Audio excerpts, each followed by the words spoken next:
પપ્પા એટલે કોણ? બહુ સરસ લેખ લખ્યો છે લેખકે. લેખકનું નામ તો ખબર નથી, પણ દિલથી વંદન કરું છું કે જે છતમાં સુરક્ષિત રહીએ છીએ, મજા કરીએ છીએ, સુખ ચેનથી રહીએ છીએ, એ છતની ઇમારતનો પાયો એટલે કે પપ્પા.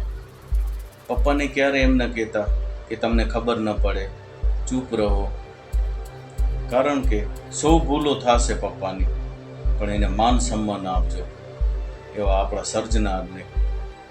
કહેવાય ને કે સવારથી સાંજ બહાર રહેતું પાત્ર એટલે કે પપ્પા.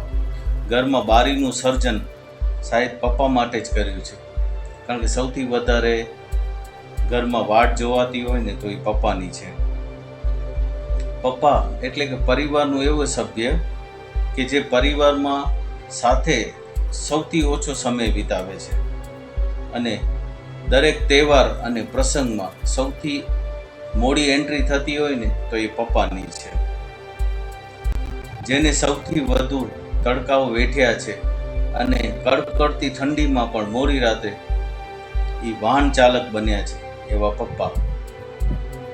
ગંજીફાની રમતમાં જેમ કહેવાય ને જોકર એટલે કે પપ્પા, કારણ કે એ ગમે ત્યાં ઉપયોગમાં લઈ શકાય. જરૂર પડે ત્યારે ઘર માટે એન્જિનિયર બની જાય છે, ડ્રાઈવર બની જાય છે અને પ્લમ્બર પણ બની જાય છે, અને ક્યારેક દીકરીનો ઘોડો પણ બની જાય છે. ભલે એ સરહદમાં નથી, પણ એને સૈનિક જરૂર ચોક્કસથી કહીશ, કારણ કે એની મજબૂત ભુજાઓમાં ઘર આખું હૂંફ અને સલામતી અનુભવે છે. અને પપ્પા એટલે પીપળાનું વૃક્ષ જે સૌથી વધારે ઓક્સિજન આપે છે, પણ સૌથી ઓછો ઘરમાં સમય વિતાવે છે. અને કહેવાય ને કે જ્યારે પણ સવારથી સાંજ કામ ધંધો કરી ઘરે આવે, ઘરે નજીક પહોંચવાની જ વાર હોય ત્યાં તો ફોન આવી જાય કે દવા લેવાની બાકી છે, દૂધ લેવાનું બાકી છે, છોકરાઓની બુક લેવાની બાકી છે. એટલે તરત જ ત્યાંથી યુટર્ન મારીને એ ઘરના કામ પૂરું કરીને ફરી પાછા ઘરે આવે. અને ઘરે આવે તો ઈચ્છાઓનો અને ફરિયાદોનું ચેકલિસ્ટ સામે રહી જાય એને. મમ્મી આમ કરે છે, પપ્પા આમ કરે છે, છોકરાઓ તોફાન કરે છે, જાત જાતની ફરિયાદો હોય છે. પણ હળવાશથી સમય લઈને સર્વેને સારું એવું જવાબ આપે છે. દીકરીના માથામાં હાથ ફેરવવા માટે સવારથી સાંજ રાહ જોતા હોય, અને કહેવાય ને કે જ્યારે દીકરીની વિદાય થાય ને ત્યારે એને શોધવા પડે છે, એ પપ્પા છે. પપ્પા એટલે લાગણીનો એવો ધૂધવતો દરિયો કહેવાય કે જે લાગણીની નદીની જેમ વહેતી નથી. એની લાગણીને પામવા એની વ્રજ જેવી છાતીને ચીરીને એની પાસે જવું પડે છે. પપ્પા એટલે એક કપ ચા અને સવારનું છાપું જ નહીં, પણ એ છાપાનું બિલ અને ચાની કિંમત ચૂકવતી એ હરતી ફરતી બેંક કહેવાય. પપ્પા એટલે દીકરાને નોકરી ન મળે અને દીકરીને સારું સાસરું ન મળે ત્યાં સુધી મનમાં મૂંઝાતા અને છતાં બહારથી હિંમત આપતા એવા વડીલ એટલે કે પપ્પા. દીકરીની વિદાય વખતે આગા પાછા ફરતા હોય છે, અને કારણ કે એકવારમાં બંધ તૂટતો હશે ત્યારે શહેર તણાઈ જતો હશે. એવા આંસુનો દરિયો લઈને હૃદયમાં બેઠતા એવા પપ્પાની કિંમત આપણે રોજ નથી કરતા. એ દોડ્યા કરે છે, એની તરફ ધ્યાન નથી દેવાતું. એનું પેટમાં દુખાવો, કમરમાં દુખાવો, એની હૃદયનો દુખાવો આપણા કાન સુધી નથી પહોંચતો. એટલે જ આપણાને ફિટ દેખાય છે.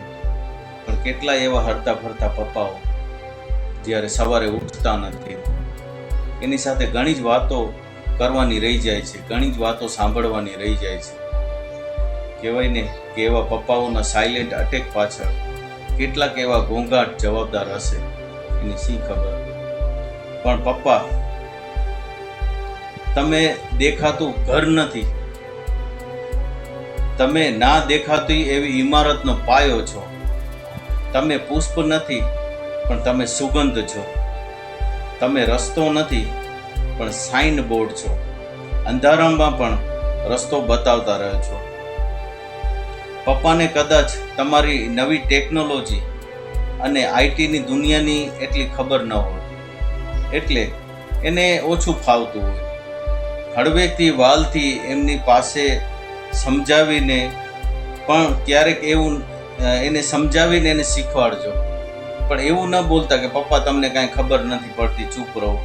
ખાસ કરીને મમ્મી સામે, તમારા પરિવાર સામે, તમારા છોકરાઓ સામે એવા શબ્દો ઉચ્ચારતા નહીં. કારણ કે તમારી ગેરમોજૂદગીમાં તમારા છોકરાઓ એમને એવા શબ્દો યુઝ કરે છે. તમારી એની વહુઓ પણ એવા શબ્દો ન બોલે, એ ખાસ ધ્યાન રાખવાનું. એટલે આવા શબ્દો યુઝ ન કરવાના અને હંમેશા માન સન્માન જ આપવાની. 100 ભૂલો કરશે, પણ પપ્પા એ પપ્પા છે અને પપ્પાનું માન સન્માન જળવાઈ રહે એવું ધ્યાન રાખજો. આજે ફાધર્સ ડે છે. ફાધર્સ ડેમાં સવારથી હું જોઉં છું ઘણા સ્ટેટસ રાખ્યા, બહુ સારું છે. પપ્પાને યાદ કરું. પપ્પાને ખાલી ફાધર્સ ડેના દિવસે જ નહીં, પણ આખી જિંદગી ન ભૂલાય. આપણું જીવન આખું એના જે કાંઈ આપણા ઋણ ન ચૂકવી શકીએ એટલું બધું એને વાલ કર્યું છે પપ્પાએ.